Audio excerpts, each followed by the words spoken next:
अब हम में से ज्यादातर लोग यह सोचते हैं कि इंडिया को एक ग्लोबल पावर बनाने के पीछे प्राइम मिनिस्टर नरेंद्र मोदी जी का हाथ है, लेकिन ये पूरा सच नहीं है, क्योंकि वर्ल्ड स्टेज पर अगर इंडिया को पहचान दिलाने में सबसे इम्पोर्टेंट रोल अगर किसी ने प्ले किया है तो वो है foreign minister doctor S Jaishankar जी।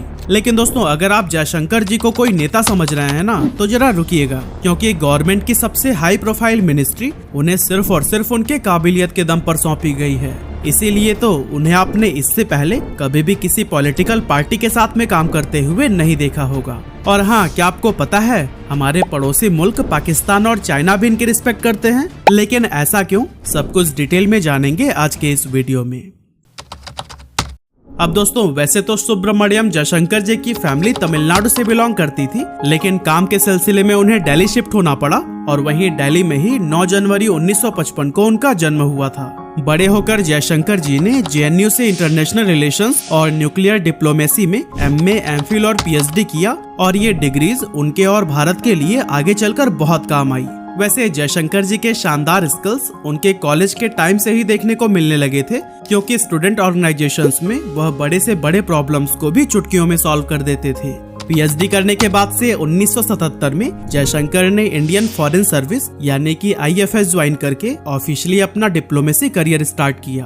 अपने करियर के शुरुआती 20 सालों में उन्होंने इंडिया के अब्रॉड मिशंस के तहत काफी सारे देशों जैसे मॉस्को, श्रीलंका, बुडापेस्ट, हंगरी और जापान में अलग अलग पोजीशंस पर काम करते हुए अपने स्किल्स को निखारा। और अब टाइम आ चुका था कुछ बड़ा करने का।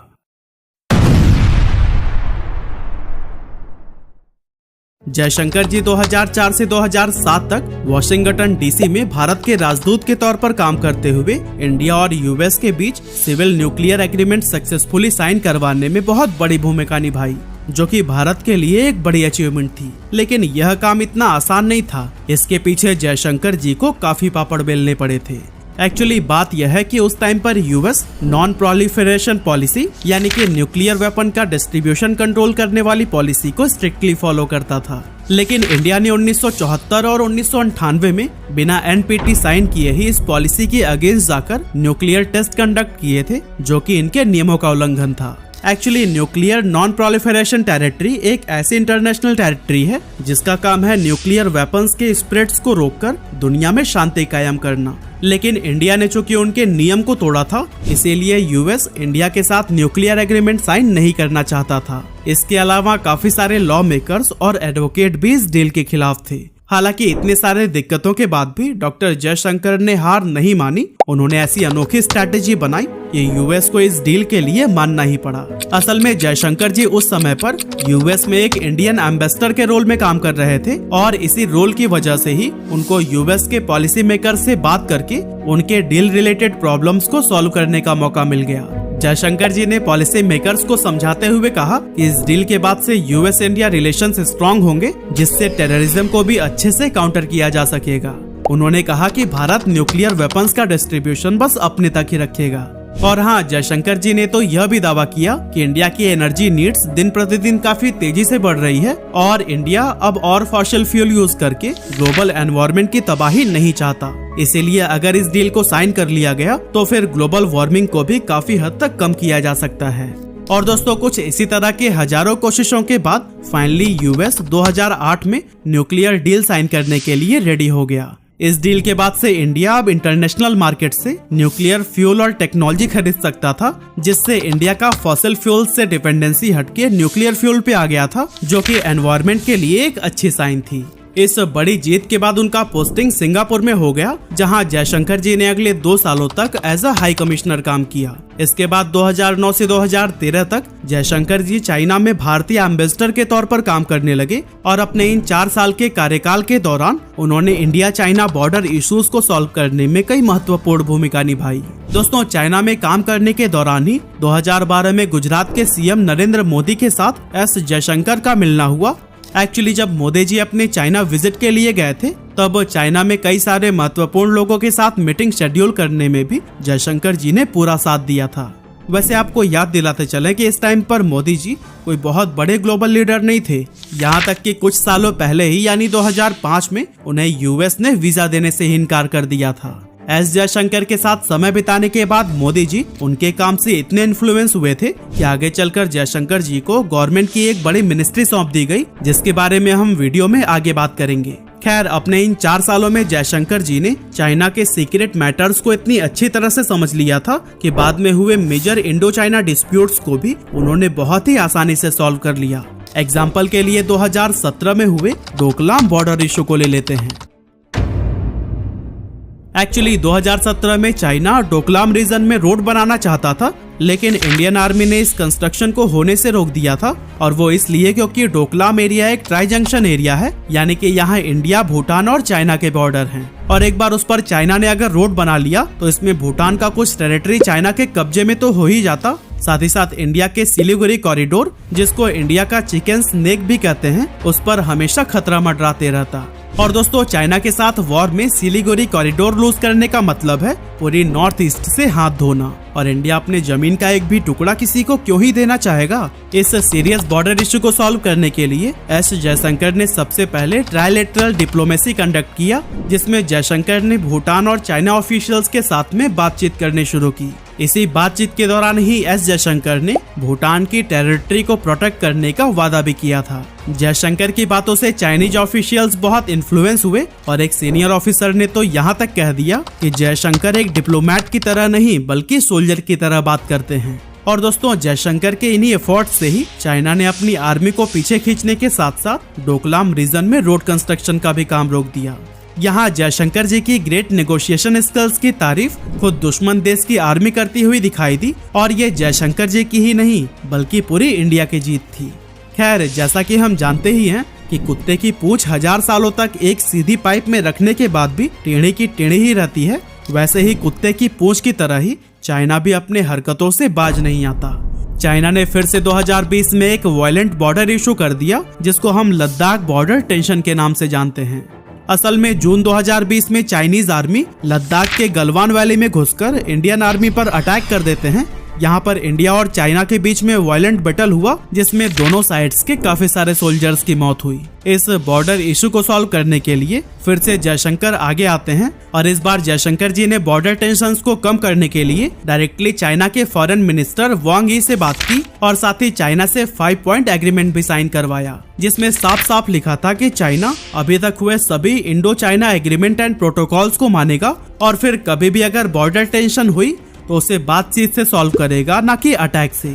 जयशंकर जी यही नहीं रुके, उन्होंने इस मुद्दे को इंटरनेशनल फोरम्स में भी उठाया, और इंटरनेशनल सपोर्ट से इस टेंशन को कम करने में हेल्प मिला। और दोस्तों, जयशंकर जी के इन्हीं प्रयासों की वजह से ही 2021 में चाइना ने LAC के पास से अपनी आर्मी को पीछे खींच लिया था। अब दोस्तों, अगर थोड़ा पीछे आए तो 2014 में इंडिया के जनरल इलेक्शन में बीजेपी मेजोरिटी से जीत जाती है, और नरेंद्र मोदी इंडिया के प्राइम मिनिस्टर बनते हैं। अब जैसा कि हमने आपको पहले भी बताया कि डॉक्टर जयशंकर मोदी जी की नजरों में चढ़ गए थे, इसीलिए अब प्राइम मिनिस्टर बनने के बाद मोदी जी ने जयशंकर को US से इंडिया बुला लिया। भारत बुलाकर जयशंकर को अगले 2 सालों के लिए फॉरेन सेक्रेटरी का पोस्ट दिया गया, और फिर उनके अच्छे काम को देखते हुए उनका यह टेन्योर 1 साल और बढ़ा दिया गया। यानी कि एस जयशंकर 2015 से 2018 तक as a foreign secretary of India काम किए, और इन 3 साल के टाइम फ्रेम में उन्होंने US, रशिया और जापान जैसे पावरफुल कंट्रीज के साथ संबंध मजबूत किए, और इसके साथ ही इंडिया के हित में कई सारी बेहतरीन पॉलिसीज बनाई। हालांकि उन बेहतरीन पॉलिसीज को बनाने का श्रेय उन्हें नहीं बल्कि उस टाइम की फॉरेन मिनिस्टर को मिला, क्योंकि वो सामने आकर इसकी मार्केटिंग जो किया करती थी। अपने 3 साल का फॉरेन सेक्रेटरी रोल खत्म होने के बाद जयशंकर को टाटा ग्रुप की तरफ से ग्लोबल कॉर्पोरेट अफेयर्स के प्रेसिडेंट का रोल ऑफर किया गया, और यहाँ भी उन्होंने कंपनी के लिए बहुत बड़े बड़े काम किए। अब दोस्तों, साल 2019 आ गया, जिसमें जनरल इलेक्शन होने थे, और इस बार भी बीजेपी फुल मेजोरिटी के साथ इलेक्शन जीत गई, और एक बार फिर से नरेंद्र मोदी प्राइम मिनिस्टर बनाए गए। इलेक्शन जीतते ही मोदी जी ने डॉक्टर जयशंकर को गुजरात से टिकट दिलाया, और उनको इंडिया का फॉरेन मिनिस्टर बना दिया, बिना किसी पॉलिटिकल बैकग्राउंड के, सिर्फ और सिर्फ उनके मेरिट्स के दम पर। अपने 5 साल के फॉरेन मिनिस्टर के टेन्योर में जयशंकर ने काफी सारे इन्फ्लुएंशियल पॉलिसीज बनाए, जिसने इंडिया का इमेज वर्ल्ड स्टेज पर बदल कर रख दिया। 2019 से 2024 के बीच ही जयशंकर जी का असली पोटेंशियल बाहर निकल कर आया, और यही टाइम था जिसमें पाकिस्तान के फॉर्मर PM ने भी जयशंकर जी के तारीफों के पुल बांधे। अब कब और क्यों तारीफ की यह जानने से पहले 70 सालों से कॉन्फ्लिक्ट में रही कश्मीर को कैसे जयशंकर जी ने अपनी स्ट्रैटेजी से आजाद कराने में इंडियन गवर्नमेंट की पूरी मदद की, चलिए वो जान लेते हैं। एक्चुअली जम्मू एंड कश्मीर से आर्टिकल 370 को हटाना इंडियन गवर्नमेंट के लिए बहुत बड़ा चैलेंज था, क्योंकि इंटरनेशनल प्रेशर इतना ज्यादा था। इसीलिए जयशंकर जी ने दुनिया के सुपर पावर देशों में जाकर अपना पॉइंट स्ट्रांगली रखा कि कश्मीर इंडिया का इंटरनल मैटर है और वो इसमें इंटरफेयर न करें। दुनिया के सुपर पावर देशों को कन्विंस करने के बाद से इंडियन गवर्नमेंट ने आर्टिकल 370 हटा दिया और उसके बाद से कश्मीर में ना तो कोई दंगा हुआ और न ही कोई इंटरनेशनल इंटरफेरेंस। चलिए अब फाइनली हम बात कर लेते हैं कि क्यों और कब पाकिस्तान के फॉर्मर पीएम ने डॉक्टर जयशंकर की तारीफ की थी।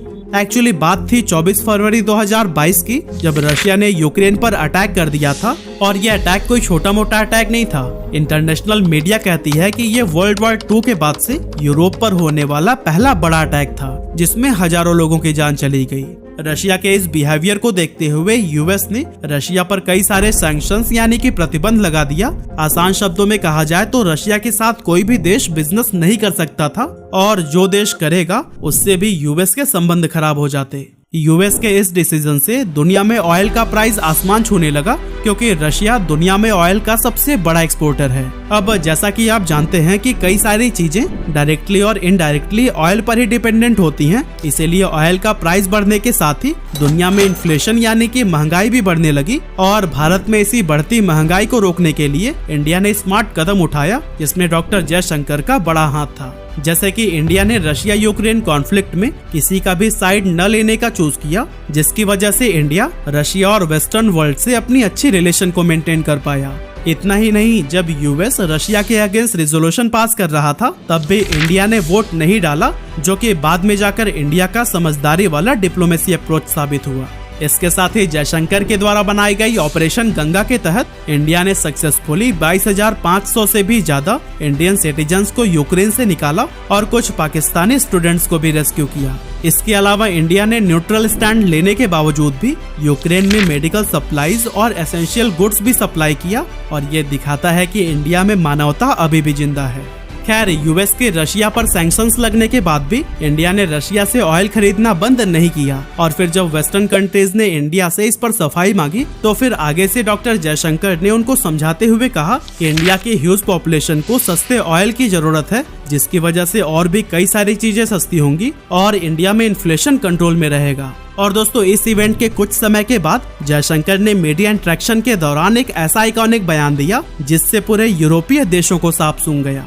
आप खुद ही देखो और सुन लीजिए। Europe has to grow out of the mindset that Europe's problems are the world's problems, but the world's problems are not Europe's problems. इस वीडियो के कुछ ही महीनों बाद इमरान खान ने भी जयशंकर के इस बयान की तारीफ की। सुना, मैं जिनको समझ नहीं आए मैं समझाऊं। ये फॉरेन मिनिस्टर को उन्होंने कहा कि रूस से तेल ना खरीदो। उसने आगे से कहा, तुम कौन होते हो मैं कहने वाले, यूरोप खरीद रहे तेल उनसे, हमारे लोगों की जरूरत है, हम खरीदेंगे। ये होता है आजाद मुल्क। और दोस्तों, कुछ ऐसे ही एस जयशंकर ने अपने 5 सालों के विदेश मंत्री के रोल में बड़ी बड़ी पॉलिसीज बनाकर भारत को वर्ल्ड स्टेज पर एक नई पहचान दिलाई, और इसी वजह से आज वो भारत के सबसे महान फॉरेन मिनिस्टर बन पाए हैं। इसीलिए मोदी जी के तीसरे कार्यकाल में भी उन्हें सेम पोस्ट दिया गया है। अब देखना ही होगा कि आगे एस जयशंकर जी क्या क्या कमाल दिखाते हैं। वैसे चाणक्य ने एक बहुत बड़ी बात कही थी कि जब भी कोई राजा वॉर जीते तो पूरा श्रेय राजा को जाता है, लेकिन जीत के पीछे असल हाथ राजा के मंत्रियों का होता है। इसीलिए राजा के साथ इनको भी बराबर का श्रेय और सम्मान मिलना चाहिए। और दोस्तों, इन्हीं लाइंस ने ही मुझे एस जयशंकर के लाइफ को आप लोगों के सामने लाने के लिए मोटिवेट किया। अब हम में से ज्यादातर लोग यह सोचते हैं कि इंडिया को एक ग्लोबल पावर बनाने के पीछे प्राइम मिनिस्टर नरेंद्र मोदी जी का हाथ है, लेकिन ये पूरा सच नहीं है, क्योंकि वर्ल्ड स्टेज पर अगर इंडिया को पहचान दिलाने में सबसे इम्पोर्टेंट रोल अगर किसी ने प्ले किया है तो वो है foreign minister doctor S Jaishankar ji. लेकिन दोस्तों, अगर आप जयशंकर जी को कोई नेता समझ रहे हैं ना, तो जरा रुकिएगा, क्योंकि गवर्नमेंट की सबसे हाई प्रोफाइल मिनिस्ट्री